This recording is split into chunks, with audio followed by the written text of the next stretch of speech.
Hello everyone, welcome to team DSC. ఈ YouTube channel అనేది ముఖ్యంగా ఏపీ అండ్ తెలంగాణలో టెట్ అండ్ డిఎస్సి ప్రిపేర్ అయ్యే వాళ్ళ కోసం. మనకు చాలా వరకు టెక్స్ట్ బుక్స్ చూస్తూ ప్రిపేర్ అవుతాం డిఎస్సికి, టెట్కి. అలాగే కొందరు కోచింగ్లోకి వెళ్తారు, కొందరు ఓన్ ప్రిపేర్ అవుతారు. కానీ ఎంత ప్రిపేర్ అయినా కానీ మనం ప్రాక్టీస్ పేపర్లు చేయడం చాలా ముఖ్యం. ఎందుకంటే ప్రిపరేషన్ ఓకే 50% అయితే ప్రాక్టీస్ టెస్ట్లో యొక్క ఇంపార్టెన్స్ 50% ఉంటుంది. ఎందుకంటే మనం ఎక్కడ మిస్టేక్స్ చేస్తున్నామో తెలిస్తే ఆ మిస్టేక్స్ని తగ్గించుకొని ఎగ్జామ్లో ఆ మిస్టేక్స్ చేయకుండా దానికి ప్రాక్టీస్ టెస్ట్లు అనేది ఉపయోగపడుతుంది. అయితే ప్రాక్టీస్ పేపర్లు కూడా మనకు బయట దొరుకుతుంటాయి, కానీ వాటికి ఏది కరెక్ట్ ఆన్సర్ ఏది రాంగ్, ఏది కరెక్ట్ ఆన్సర్ అని మాత్రమే మనకు తెలుస్తుంది. బట్ కరెక్ట్ ఆన్సర్ ఎందుకు అదే ఉంది, మిగిలిన ఆప్షన్స్ ఎందుకు తప్పు, ఇలాంటి డౌట్స్ చాలా మందికి ఉంటాయి. సో అందుకోసమే మన ఛానల్లో ప్రాక్టీస్ బిట్స్, వాటి యొక్క ఎక్స్ప్లెనేషన్ సంబంధించిన వీడియోస్ అప్లోడ్ చేయడమే మన యూట్యూబ్ ఛానల్ యొక్క ముఖ్య ఉద్దేశం. మొదటగా ప్రీవియస్ పేపర్లతో స్టార్ట్ చేస్తున్నాం. మీకు స్క్రీన్ మీద కనిపిస్తుంది TET July 2024 6/10/2024 morning session paper. అంటే అక్టోబర్లో 2024 అక్టోబర్లో జరిగిన మొదటి పేపర్ ఇది, హెచ్జిటికి సంబంధించి. ఈ పేపర్ ఎక్స్ప్లెనేషన్తో మన వీడియో స్టార్ట్ చేస్తున్నాము. మొదటిగా ఈ ప్రీవియస్ పేపర్స్లోనే ఎక్స్ప్లెనేషన్ ఇస్తూ మన ఛానల్కి ఇంకా మంచి సపోర్ట్ వస్తే ఫ్యూచర్లో టాపిక్ వైజ్ బిట్స్ కూడా చేస్తాము. So we will start it. Okay, ఇక్కడ ఫస్ట్ క్వశ్చన్ చూస్తే, Sarala a student was able to do subtraction in maths at the age of 6 years, whereas Charan was able to do the same thing at the age of 4 years. This is related to the following principle of development. అంటే ఇది development principles సంబంధించిన question అన్నమాట. ఒకసారి తెలుగులో చూస్తే, సరళ అనే విద్యార్థి గణితంలో వ్యవకలనం అంటే సబ్ట్రాక్షన్స్ 6 years ఏజ్లోనే చేయగలిగితే, అదే పనిని చరణ్ తన 4 years వయసులోనే, అంటే 4 years ఏజ్లోనే చేయగలుగుతున్నాడు. ఇది ఏ వికాస సూత్రాన్ని సూచిస్తుంది? ఒకసారి ఆప్షన్స్ చూద్దాం. Growth and development is not uniform in all stages, అంటే పెరుగుదల వికాసం అన్ని దశలలో ఒకే విధంగా జరగదు. Different developments are interdependent. There are individual differences in development and development is a continuous process. ఒకసారి చూస్తే ఇక్కడ ఏమన్నారు, సరళ అనే విద్యార్థి గణితంలో సబ్ట్రాక్షన్స్ని 6 years ఏజ్లో చేస్తే, అదే సబ్ట్రాక్షన్స్ను చరణ్ అనే విద్యార్థి 4 years ఏజ్లోనే చేస్తున్నాడు. అంటే ఇక్కడ ఏంటి, growth and development is not uniform అన్ని దశలలో. అసలు ఇక్కడ దశల గురించే మెన్షన్ చేయలేదు కదా. మరి పెరుగుదల వికాసం అన్ని దశలలో ఒకే విధంగా జరగదనే దానికి దీనికి సంబంధమే లేదు అసలు ఇక్కడ. అంటే ఒక దశలో ఇలా జరిగింది, ఇంకొక దశలో ఇంకోలా జరిగిందని చెప్తే అది అవుతుంది. కానీ ఇక్కడ అలా చెప్పలేదు. ఇద్దరు వేరు వ్యక్తులు వేరు ఏజ్లలో ఒకే టాపిక్ని నేర్చుకోగలిగినారని చెప్తున్నారు. నెక్స్ట్, వివిధ వికాసాలు పరస్పర సంబంధంగా కొనసాగును. వివిధ వికాసాలు అంటే మనకు టైప్స్ ఆఫ్ డెవలప్మెంట్స్ ఉంటాయి. Physical development, mental development, moral development, emotional development, social development అని.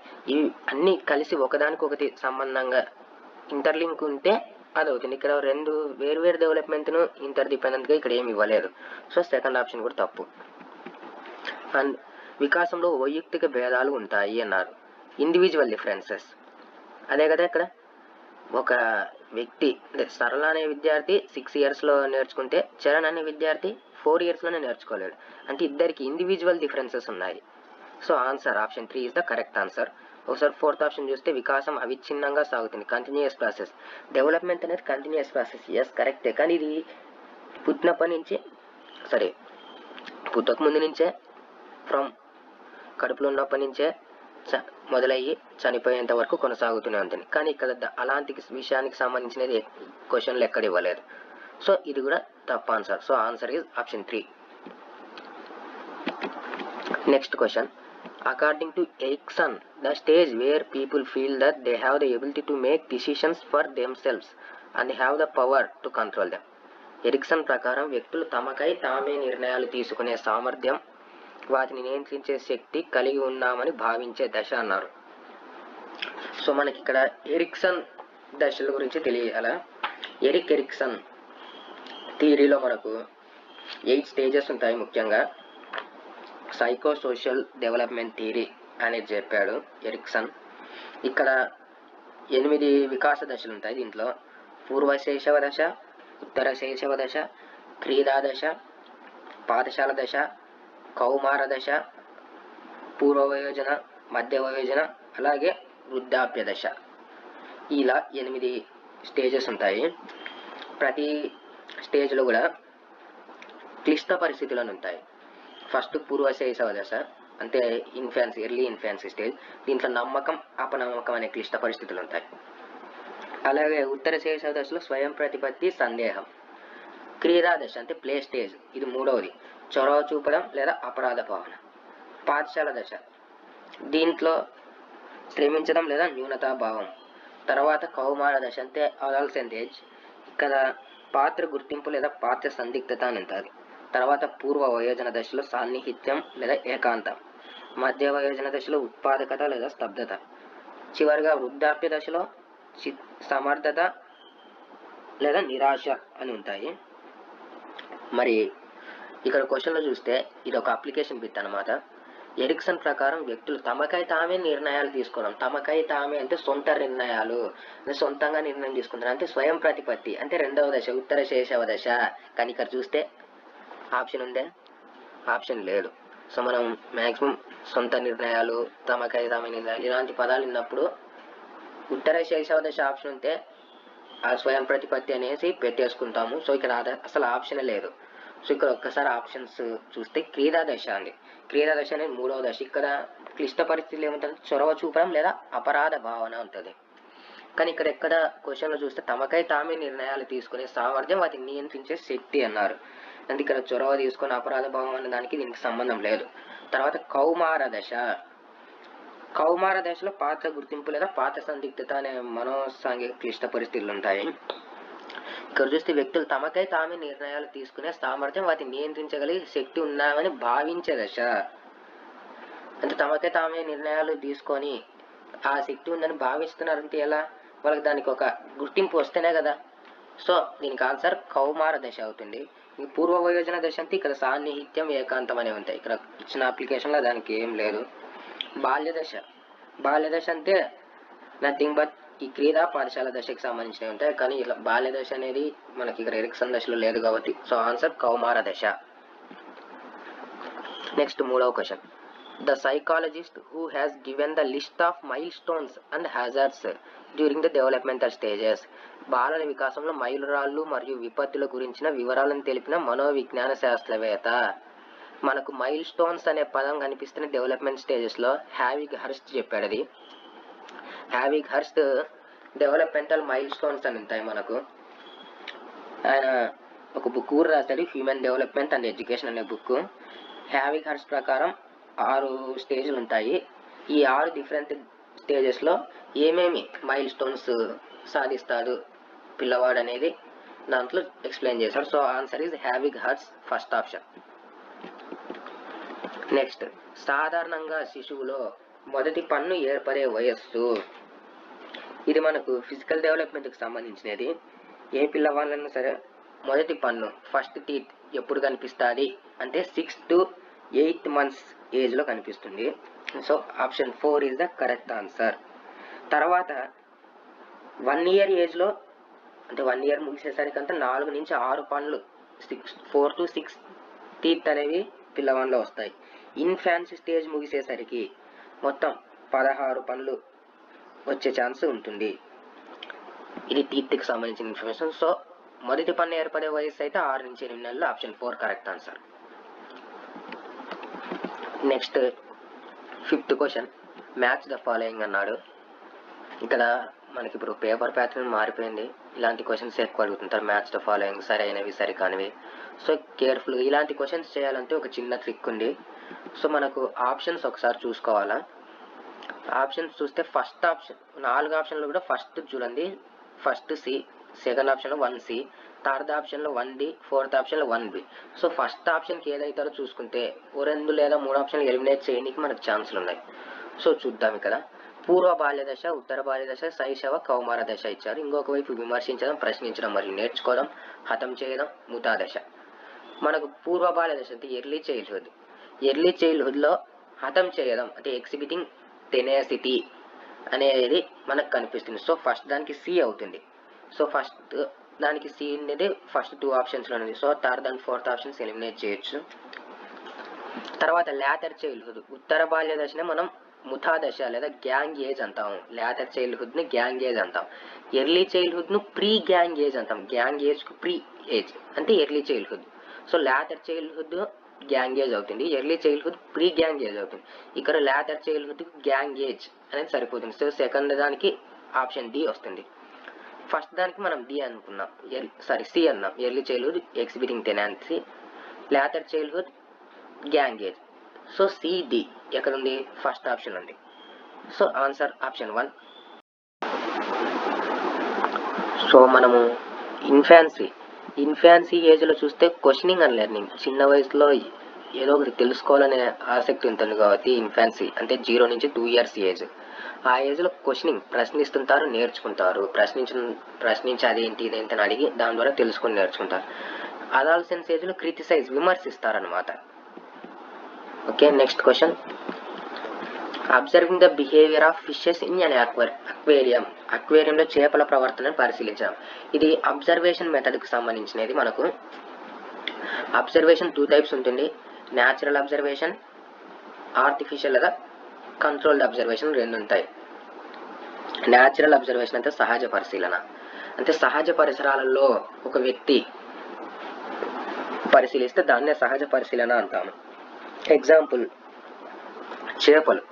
చేపల ప్రవర్తన, అవి నీళ్ళలో ఎలా ప్రవర్తిస్తాయని తెలుసుకోనికి మనం ఏదైనా ఒక చెరువులో కానీ, ఒక నదిలో కానీ, ఒక సముద్రంలో కానీ దిగి ఈత కొడుతూ వాటిని చూస్తూ పరిశీలిస్తే అది సహజ పరిశీలన. వాటి పరిసరాల్లోకి వెళ్ళి మనం పరిశీలిస్తే దాన్ని సహజ పరిశీలన అంటాము. సో ఇక్కడ అలా లేదు. అక్వేరియంలో చేపల ప్రవర్తన అంటే అక్వేరియం అనేది మనం ఆర్టిఫిషియల్గా మనం క్రియేట్ చేసినది. సో అక్కడ వాటికి ఒక సపరేట్ లైఫ్ని క్రియేట్ చేసి దాన్ని మనం గమనించడానికి అనుకూలంగా క్రియేట్ చేసుకున్నది. సో ఇది న్యాచురల్ అబ్జర్వేషన్, సహజ పరిశీలన అనేది కాదు. ఇంకపోతే కంట్రోల్డ్ అబ్జర్వేషన్, నియంత్రిత పరిశీలన. ఎస్, ఇది కరెక్ట్ ఆన్సర్ అవుతుంది. అన్కంట్రోల్డ్ అబ్జర్వేషన్ అంటే నథింగ్ బట్ న్యాచురల్ అబ్జర్వేషన్ లాగానే అనుకోవచ్చు కదా. సో అది కూడా కాదు. అసంచిత పరిశీలన, అన్స్ట్రక్చర్డ్ అబ్జర్వేషన్. స్ట్రక్చర్డ్ అనేది ఇంటర్వ్యూస్లో ఉంటాయి కానీ అబ్జర్వేషన్లో ఉండవు. Observation structured observation, unstructured observation అనే పాయింట్స్ మనకు లేవు. సో అవి ఇంటర్వ్యూ మెథడ్లో వస్తాయి. సో అది కూడా కాదు. సో ఆన్సర్ ఆప్షన్ 2, నియంత్రిత పరిశీలన. నెక్స్ట్, ఇది ఒక definition. Personality is a dynamic organisation within the individual of those psychophysical systems that determine his unique adjustment to his environment. This was stated by. వ్యక్తి తన పరిసరాలతో చేసుకునే ప్రత్యేకమైన సర్దుబాటును నిర్ణయించే మానసిక భౌతిక అంశాల గతిశీలక వ్యవస్థాపనమునే మూర్తిమత్వం అని నిర్వచించింది ఎవరు? సో ఈ పర్సనాలిటీ అనే దాంట్లో ఉన్న డెఫినేషన్స్లో ఒకటి. సో ఇక్కడ మనకు కీవర్డ్స్ని బేస్ చేసుకొని గుర్తుపట్టవచ్చు. మానసిక భౌతిక అంశాలు అంటే ఆల్పోర్త్ అని వస్తుంది. వ్యక్తి తన పరిసరాలతో చేసుకునే ప్రత్యేకమైన సర్దుబాటు లేదా మానసిక భౌతిక అనే అంశాలకు ఆల్పోర్త్కు అసోసియేట్ చేసుకుంది. ఇంకపోతే జేఎఫ్ బ్రౌన్, కాంతర్ వీళ్ళు కూడా ఒక 2 డెఫినేషన్స్ ఇచ్చారు మనకు పర్సనాలిటీకి సంబంధించి. జేఎఫ్ బ్రౌన్ ఏం చెప్పాడంటే అన్ని లక్షణాలతో కూడిన ఒక గుణాత్మక నమూనానే మూర్తిమత్వం. గుణాత్మక నమూనా అనే పదం కనిపిస్తే బ్రౌన్ చెప్పాలి, కానీ ఇక్కడ గుణాత్మక నమూనా లేదు కాబట్టి అది కాదు. అలాగే కాంతర్ ఏం చెప్పాడు? వ్యక్తి యొక్క చర్య ప్రతిచర్యల మొత్తం మరియు చేయగలిగే కృత్యాల మొత్తం మూర్తిమత్వం. మొత్తం అంటే టోటల్ అనే పదం ఇక్కడ కనిపిస్తుంది కాంతర్ డెఫినేషన్లో. కాంతర్ ఇచ్చిన డెఫినేషన్లో మొత్తం అనే పదం కనిపిస్తుంది. ఇప్పుడు ఒక వ్యక్తిని, ఒక పిల్లోని నీ దగ్గర మొత్తం ఎన్ని పెన్నులు ఉన్నారంటే 1 2 3 అని ఏం చేస్తాడు? కౌంట్ చేస్తాడు. కౌంట్ కాంత్ అలా అసోసియేట్ చేసుకోండి. సో మనకు మొత్తం అనే పదం కనిపిస్తే కాంతర్ చెప్పాలి. అలాగే గుణాత్మక నమూనా అంటే బ్రౌన్. ప్రత్యేకమైన సర్దుబాటు, మానసిక భౌతిక అంశాలు అనే పదం కనిపిస్తే మనకు ఆల్పోర్త్ చెప్పాలి. సో దీనికి ఆన్సర్ ఆప్షన్ 4, ఆల్పోర్త్. నెక్స్ట్, అందని ద్రాక్ష పుల్లన అనే సామెత దీనికి ఉదాహరణ అన్నారు. సో ఇవి డిఫెన్స్ మెకానిజం, రక్షక తంత్రాలను ఒక టాపిక్ ఉందని దానికి సంబంధించినవి. ఇక్కడ 1 by 1 చూద్దాం. రిగ్రెషన్, దీన్ని ప్రతిగమనం అంటాం తెలుగులో.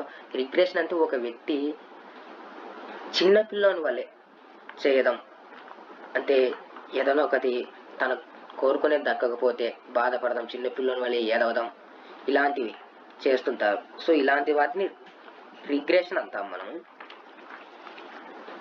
ఎగ్జాంపుల్ ఏడవడం, అలగడం, ఇలాంటివన్నీ రిగ్రెషన్కి సంబంధించిన ఎగ్జాంపుల్స్. తర్వాత హేతుకీకరణం, రేషనలైజేషన్. రేషనలైజేషన్ అంటే ఏంటంటే మనకు వ్యక్తి తన యొక్క ఓటమిని కానీ తన యొక్క ఫెయిల్యూర్ని కానీ ఏదో ఒక కారణం చెప్పి సర్దిపుచ్చుకోవడం. ఎగ్జాంపుల్, ఒక వ్యక్తి, ఒక పిల్లోడు, లేదంటే మనమే తీసుకున్నాం, డిఎస్సి ప్రిపేర్ అయ్యే వాళ్ళం, మనకే జాబ్ రాలేదనుకో, ఏం చెప్తాము? రానిదే మంచిలేవా, పిల్లలకు చెప్పి చెప్పి నోరు నొప్పి వస్తాయి, ఈ జాబ్ కావాలి, నాకు ఇంకా మంచి జాబ్ ఉంది, లేదా నాకు అయినా నా రేంజ్కి ఇలాంటివి కాదు, కొన్ని ఇలాంటివి యూజ్ చేస్తుంటారు. నాకు టీచర్ జాబ్ ఇప్పుడు డిఎస్సీ జాబ్ కొట్టాను అనుకో, నాకు వచ్చేది 40,000 50,000, నేను ఇంకా గ్రూప్స్ అవి ప్రిపేర్ అవుతాను, అది కొడితే ఇంకా ఇంతకంటే ఎక్కువ సంపాదిస్తాను, నాకు ఇంకా బెటర్ జాబ్ ఉంది. ఇలాంటి ఏదో ఒక రీజన్, తన ఫెయిల్యూర్ను, తను ఫెయిల్ అయినాడు, దాన్ని ఎవరన్నా అడిగితే తన ఈగోను సాటిస్ఫై చేసుకోనికి, తన ఫెయిల్యూర్ను సర్దిపుచ్చుకోవడానికి వేరే కారణాలు చెప్పి సర్దిపుచ్చుకుంటారు. అలాంటి దాన్నే రేషనలైజేషన్ అంటాము. అలాగే ప్రక్షేపణం, ప్రొజెక్షన్ అంటే మన తప్పులను, మన ఫెయిల్యూర్స్ను ఇతరుల మీదకి తోయడం. ఇది ఒక మూవీ ఉంది, విక్రమార్కుడు, రవితేజ మూవీ. దాంట్లో బ్రహ్మానందం ఒక షాప్లో ఒకతన్ని పర్సులో దొంగతనం చేస్తారు. అప్పుడు అతను దొంగ దొంగ అంటాడు. నన్ను ఒక్కని దొంగ అంటావేంట్రా, వెనకులున్నాడు ఎవడు అని రవితేజని ఇరికిస్తాడు. సో అంటే ఇక్కడ ఏంటి, వాడిని దొంగ దొంగ అని వాడిని తప్పు పట్టారు. వాడు తప్పు పడితే నేను ఒక్కనే దొంగన, నీ వెనకలు కూడా ఉన్నాడు, వాడు కూడా దొంగనే అని చెప్తారు. అంటే మన తప్పులను మనమే కావాలి ఇతరుల మీద కూడా ఆపాదిస్తుంటాము. ఎగ్జాంపుల్, ఎగ్జామ్లో ఫెయిల్ అయినావు, ఎందుకు ఫెయిల్ అయినావు అంటే నేనే కానీ నా ఫ్రెండ్స్ అందరు ఫెయిల్ అయినారని చెప్పడం కానీ, లేదంటే నేను బాగానే రాసినా కానీ పేపర్ కరెక్షన్ చేసినోడే సరిగ్గా చేయలేదు అని ఇలాంటి రీజన్స్ చెప్పడం, ఇవన్నీ ప్రొజెక్షన్ కిందకి వస్తాయి. ఇంకపోతే డిస్ప్లేస్మెంట్, విస్థాపనం. ఈ డిస్ప్లేస్మెంట్ లేదా విస్థాపనం అనేది ఏంటంటే మనం ఒకరి మీద కోపాన్ని ఇంకొకరి మీద చూపినాం. ఇంట్లో అమ్మ తిట్టింది, లేదా స్కూల్లో ఎవరో టీచర్ కొట్టాడు, అప్పుడు ఆ పిల్లోడు ఆ కోపాన్ని తన వస్తువుల మీద కానీ అలా చూపిస్తుంటారు. ఎగ్జాంపుల్, సరిపోదా శనివారం మూవీలో ఎస్జే సూర్య తన అన్న మీద కోపాన్ని అంతా పక్కన ఒక ఊరిలో వాళ్ళ మీద చూపిస్తుంటారు, వాళ్ళని జైలుకి తీసుకొచ్చి కొట్టడం, ఇలాంటివి చేస్తుంటారు. అది విస్థాపనానికి ఎగ్జాంపుల్. సో ఇక్కడ ఏమన్నా అందని ద్రాక్ష పుల్లనా అన్నారు, అంటే ద్రాక్ష అందలేదు, దానికి వాడు ఏం చెప్తున్నాడు, అదొకటి అనిపోయారు, పుల్లగుంటారులే అని చెప్తున్నాడు, అంటే రేషనలైజ్ చేసుకుంటున్నాడు. సో ఆన్సర్ ఈజ్ హేతుకీకరణం. సో మనకు సామెతల మీద బిట్స్ అడుగుతుంటారు. ఇక్కడ అందని ద్రాక్ష పుల్లన అనేది హేతుకీకరణం అవుతుంది. అలాగే అత్త మీద కోపం దుత్త మీద చూపించడం అనే ఒక సామెత ఉంటుంది, అది విస్థాపనానికి సంబంధించిన సామెత. అలాగే ఆడలేక మధ్యలో ఓటుగా సంథింగ్ ఏదో ఉంటుంది, అది ప్రొజెక్షన్కి సంబంధించిన ఉదాహరణలు అన్నమాట, సామెతలు.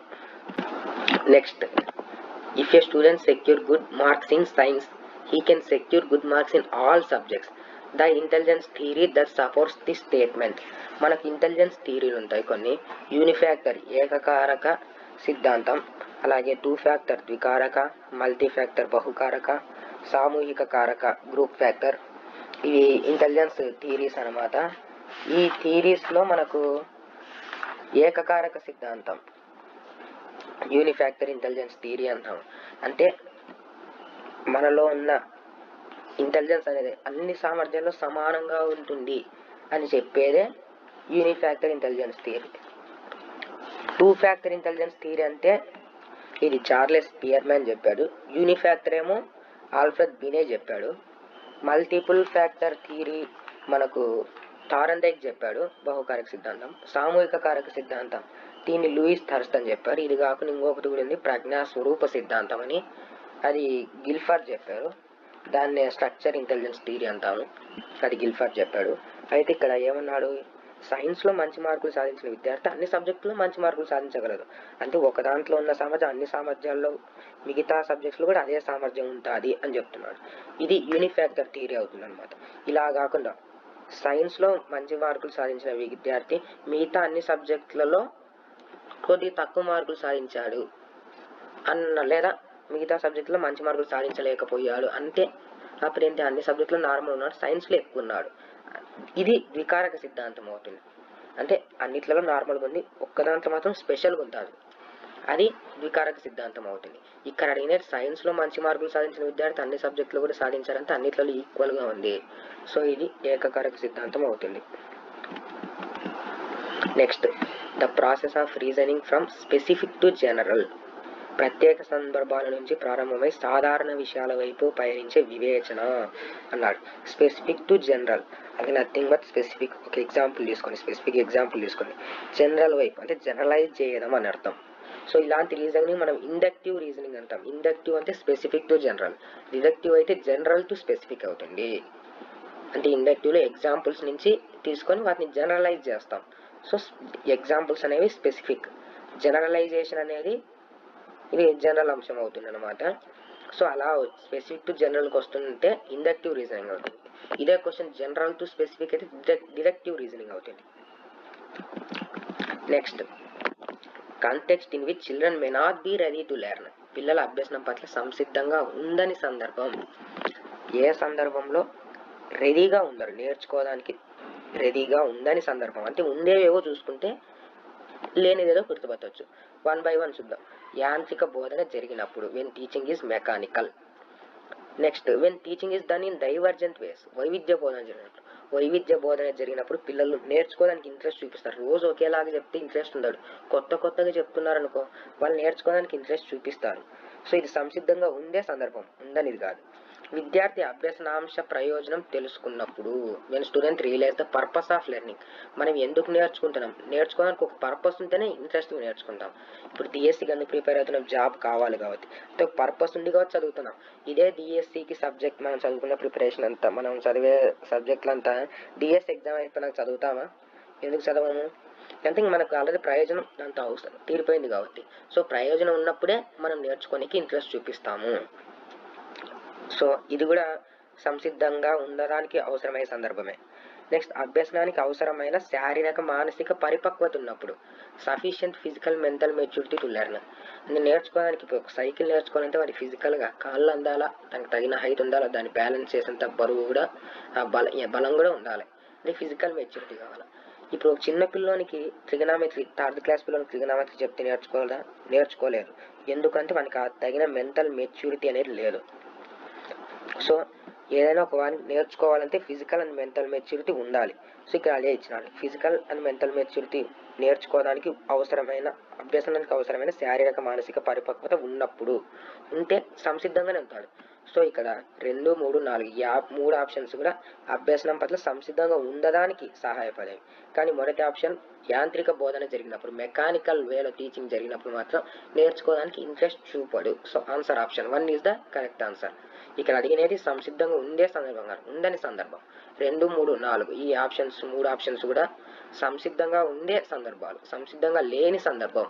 సో ఇలాంటివే ఉందని, సంసిద్ధంగా ఉండే, ఇలాంటివి అడిగినప్పుడు మనం మిస్టేక్స్ చేస్తుంటాం, కన్ఫ్యూజ్ అయ్యి. ఇలాంటి క్వశ్చన్స్ వచ్చినప్పుడు కొద్దిగా ఆగాలి. ఓకే. నెక్స్ట్, ఒక విద్యార్థి ప్రతిఫలాన్ని ఆశించి కానీ శిక్షని తప్పించుకోవడానికి కానీ కాకుండా, ఇలాంటి క్వశ్చన్స్ చాలా ఇంపార్టెంట్.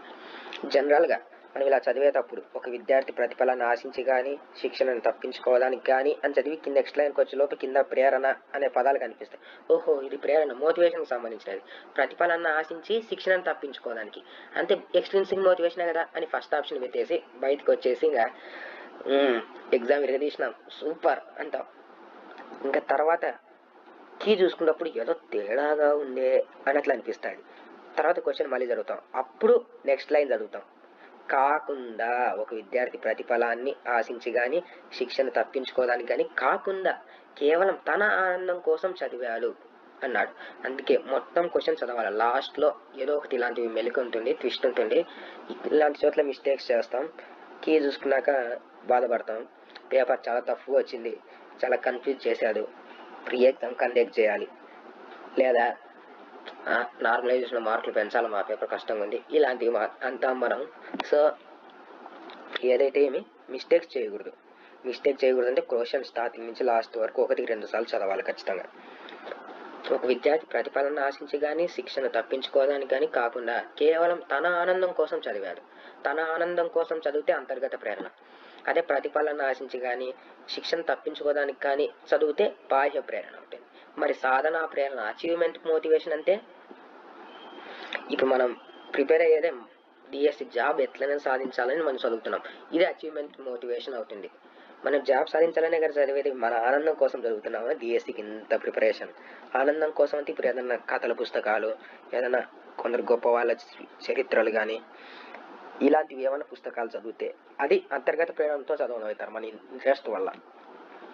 కానీ మనం జాబ్ సాధించాలా, ఒక అచీవ్ చేయాలో ఒకటి అని ఒక టార్గెట్ పెట్టుకొని దాన్ని అచీవ్ చేయాలనే దానికోసం చదివితే అది సాధన ప్రేరణ అవుతుంది. ఇక్కడ అడిగినది ప్రతిఫలన ఆశించి కానీ శిక్షణ తప్పించుకోదని కానీ కాకుండా కేవలం తన ఆనందం కోసం చదివితే అంతర్గత ప్రేరణ. ఓకే, నెక్స్ట్ ఇక్కడ మరో ఒక డెఫినేషన్ అడిగారు. అభ్యసనం అనేది అనుభవం ద్వారా జరుగుతుంది కానీ అనారోగ్యం, అలసట, మత్తు పదార్థాల వలన కాదు అని వివరించినది. ఈ డెఫినేషన్ చెప్పినది హెర్గన్ హాల్. ఇంకొక చిన్న కోడ్ చెప్తాను గుర్తుపెట్టుకోనికి.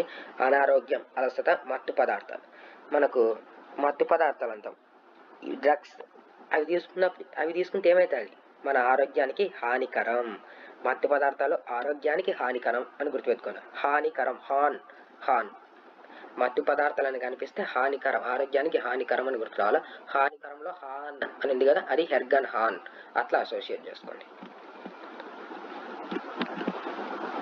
నెక్స్ట్ ఇది లెర్నింగ్ కర్వ్స్కి సంబంధించిన క్వశ్చన్. ప్రయత్నాల సంఖ్య పెరిగే కొలది ఒప్పుల సంఖ్య అంటే కరెక్ట్ ఆన్సర్ల సంఖ్య నిష్పాదన క్రమేణా పెరిగే సందర్భంలో ఏర్పడిన అభ్యసన వక్రరేఖ.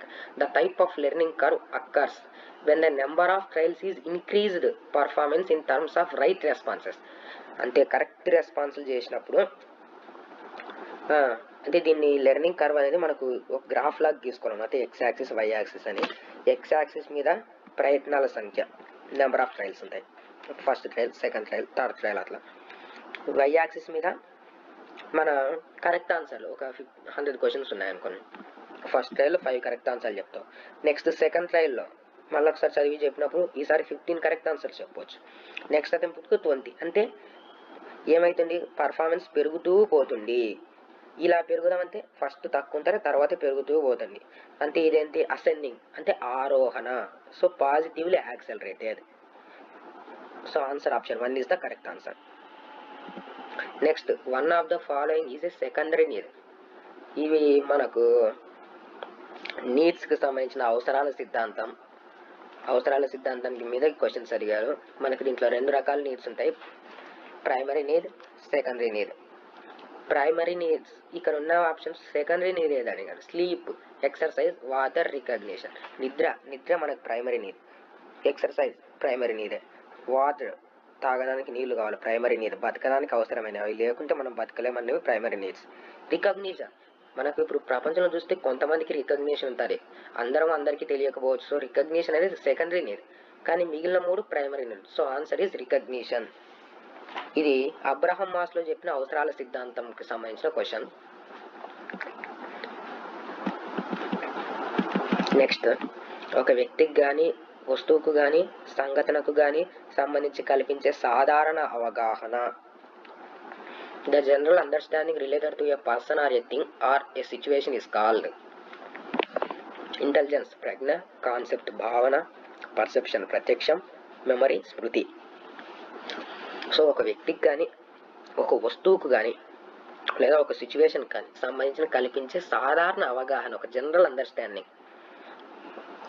జనరల్గా ఇప్పుడు ఒక బ్యాట్ అంటాం. బ్యాట్ అనగానే బ్యాట్ అనేది ఒక వస్తువు. బ్యాట్ అనగానే మనం ఏమర్థం, అది క్రికెట్ ఆడడానికి యూజ్ చేసేది అంటాం. అట్లా అంటే దాని పేరు చెప్పగానే మనం ఒక దేనికి యూజ్ చేస్తున్నాం అని చెప్తున్నాం, అంటే అది ఒక కాన్సెప్ట్ అన్నమాట. సో అలాంటి సాధారణ అవగాహన ఏమంటాం అంటే భావన, కాన్సెప్ట్ అంటాం. This law of perception was not proposed by gestalts. ఇవి law of perceptive organizations perceptions అనేవి మన గెస్టాల్ట్ వాదులు చెప్పారు. గెస్టాల్ట్ వాదులు అంటే కోహ్లర్, కోఫ్కా, వెర్తిమర్ వీళ్ళు ఉంటారు. So law of closure, law of proximity, figure ground relationship అనే మూడు కూడా గెస్టాల్ట్లు చెప్పిన లా ఆఫ్ పర్సెప్షన్సే. లా ఆఫ్ ఎక్సర్సైజ్ అనేది థారండైక్ చెప్పినది. మన ట్రయల్ అండ్ ఎర్రర్ లెర్నింగ్ థియరీలో లా ఆఫ్ ఎక్సర్సైజ్ అని వస్తుంది, అభ్యాస నియమం. సో అది థారండైక్ సంబంధించినది, గెస్టాల్ట్ సంబంధించినది కాబట్టి థారండైక్ ఒక behaviourist. So answer is option 3. ఇక్కడ వాజ్ నాట్ ప్రపోజ్డ్ బై గెస్టాల్ట్స్ అన్నారు. లా ఆఫ్ ఎక్సర్సైజ్ అనేది థారండైక్, మిగిలిన మూడు కూడా గెస్టాల్ట్ ప్రపోజ్ చేసినవి. మనం ఇలాంటి బిట్స్ ఆన్సర్ తెలియకపోతే ఏం చేస్తామంటే మూడిట్లలో ఫస్ట్ 3 ఆప్షన్లు లా లా లా అనే పదం కనిపించింది, 4th ఆప్షన్ లా లేదు, అదే ఇంతనేమో పెట్టేస్తాం.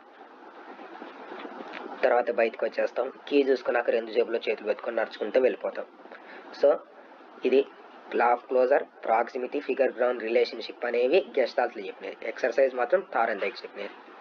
మనల్ని కన్ఫ్యూజ్ చేయనీకే ఇలాంటి ప్రశ్నలు అడుగుతారు. నెక్స్ట్, deja vu is a Greek, Latin, German, French ఏ భాషకు సంబంధించిన పదం అని అడుగుతున్నారు. ఇది సింపుల్ డైరెక్ట్ బిట్ అండి, knowledge question.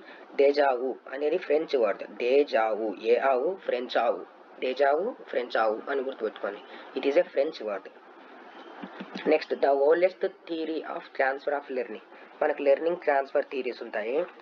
Theory of identical element అనేది థారండైక్ చెప్పాడు. థియరీ ఆఫ్ ఐడియల్స్ అనేది డబ్ల్యూసి బాగ్లే చెప్పాడు. అలాగే మనకు థియరీ ఆఫ్ ట్రాన్స్పోజిషన్ అనేది గెస్టాల్ట్ చెప్పాడు. ఇక్కడ థియరీ ఆఫ్ ఫార్మల్ డిసిప్లిన్ అనేది ఓల్డెస్ట్ మనకు లెర్నింగ్ ట్రాన్స్ఫర్ థియరీ అనమాట. సో ఇక్కడ అడిగినది ఓల్డెస్ట్ లెర్నింగ్ ట్రాన్స్ఫర్ థియరీ కాబట్టి దీనికి థియరీ ఆఫ్ ఫార్మల్ డిసిప్లిన్ అనమాట. మిగిలిన 3 లెర్నింగ్ ట్రాన్స్ఫర్ థియరీస్, ఇవన్నీ కూడా లెర్నింగ్ ట్రాన్స్ఫర్ థియరీసే. మిగిలిన 3 కొత్తగా ఇప్పుడు వాడుకలో ఉన్నవి. థియరీ ఆఫ్ ఫార్మల్ డిసిప్లిన్ అనేది ఓల్డెస్ట్ థియరీ అనమాట, ఇప్పుడు అది యూజ్లో కూడా లేదు. Next, one of the following does not belong to cognitive domain. మనకు కాగ్నిటివ్, అఫెక్టివ్, సైకోమోటర్ అని 3 డొమైన్స్ ఉంటాయి. జ్ఞానాత్మక రంగం, భావావేశ రంగం, మానసిక చలనాత్మక రంగం. ఇక్కడ జ్ఞానాత్మక రంగానికి చెందనిది డస్ నాట్ బిలాంగ్ టు అన్నాడు. ఫస్ట్ కాగ్నిటివ్ డొమైన్స్లో మనకు 6 ఉంటాయి. Knowledge, understanding, application, analysis, synthesis, evaluation. ఇక్కడ analysis cognitive domain, evaluation cognitive domain, understanding cognitive డొమైనే, రిసీవింగ్ గ్రహించడం అనేది అఫెక్టివ్ డొమైన్ కిందికి వస్తుంది. మిగిలిన 3 కాగ్నిటివ్ డొమైన్, ఇది మాత్రం అఫెక్టివ్ డొమైన్. ఇవి బ్లూమ్స్ టాక్సానమీకి సంబంధించినవి, ఇవి ఖచ్చితంగా నేర్చుకోవాలి. 3 డొమైన్స్ ఉంటాయి, కాగ్నిటివ్, అఫెక్టివ్, సైకోమోటర్. కాగ్నిటివ్లో 6 ఉంటాయి, అఫెక్టివ్లో 5, సైకోమోటర్ డొమైన్లో 5 ఉంటాయి. కాగ్నిటివ్ డొమైన్లో ఉన్న 6 ఇప్పుడు చెప్పాను కదా, నాలెడ్జ్, అండర్స్టాండింగ్, అప్లికేషన్,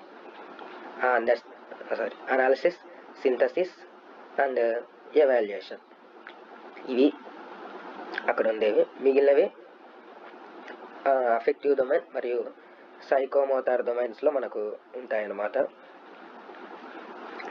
ఇక్కడ రిసీవింగ్ గ్రహించడం, ప్రతిస్పందించడం, వ్యవస్థాపనం, శీలస్థాపనం, ఇవన్నీ కూడా మనకు భావావేశ రంగానికి చెందినవి. గ్రహించడం, ప్రతిస్పందించడం, విలువ కట్టడం, వ్యవస్థాపనం, శీలస్థాపనం. Receiving, responding, valuing, organizing and characterization, ఇవి అఫెక్టివ్ డొమైన్కి సంబంధించినవి. తర్వాత మానసిక చలనాత్మక రంగం, సైకోమోటార్ డొమైన్. దీంట్లో imitation, manipulation, precision, articulation, naturalization. తెలుగులో అయితే ఇమిటేషన్ అంటే అనుకరణ, మ్యానిపులేషన్ అంటే హస్తలాఘవం, ప్రెసిషన్ అంటే సునిశ్చితత్వం, ఆర్టికులేషన్ అంటే సమన్వయం, న్యాచురలైజేషన్ అంటే సహజీకరణం. సహజీకరణనే స్వాభావీకరణ అంటారు. నెక్స్ట్, PIED స్టేట్స్ ఫర్, ఇది ఒక ఫుల్ ఫామ్ అండి, project integrated education for the disabled. Option 3 correct answer.